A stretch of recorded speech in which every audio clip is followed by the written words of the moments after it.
Next second, the TV cabinet crushed his mother. Jack froze in terror at that instant. He realized he couldn't just sit and wait to die, because there really wasn't much food left in the house to survive. He quietly pulled out a ladder to observe outside. To his surprise, as long as he remained silent, the zombies outside didn't notice him, spotting the family cat he'd raised for years.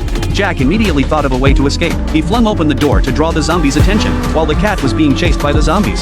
He scooped up his sister and dashed outside without looking back. He originally planned to hide with his sister in a supermarket, only to find the main doors firmly locked. With no other choice, he turned toward the back entrance, but it was sealed shut as well. Just as he was plunged into deep despair, a pair of strong hands suddenly pulled him inside. It was a police officer who had dragged him in, and there was enough food here for them to survive for a long time.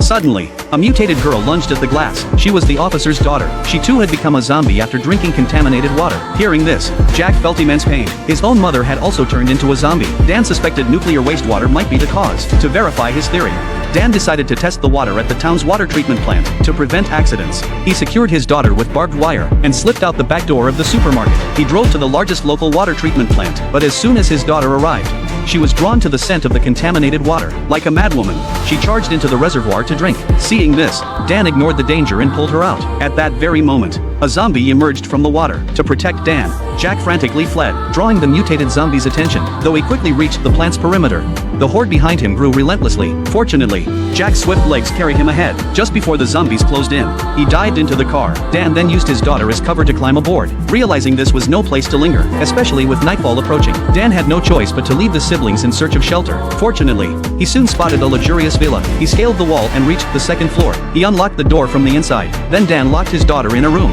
Jack also tucked his sister into a corner. But just as they got up to search for food, the little girl crawled out of the corner, driven by hunger. When Jack returned, she was already gone. Little did they know, at that very moment, two mysterious figures had quietly entered the villa, intending to eliminate them completely. They were well aware of the consequences of nuclear contamination. To prevent the truth from leaking out, they planned to wipe out every survivor in the town. Soon, Dan discovered bombs that had been planted in advance. Fortunately, Dan had studied bomb disposal before, but just then, his vision began to blur. He had drunk contaminated water while saving his daughter. This meant he too would soon mutate into a zombie. Finally, while he still had a sliver of consciousness, shakily disarmed the bomb. Exhausted, he collapsed unconscious. Meanwhile, Jack's sister entered the kitchen searching for food.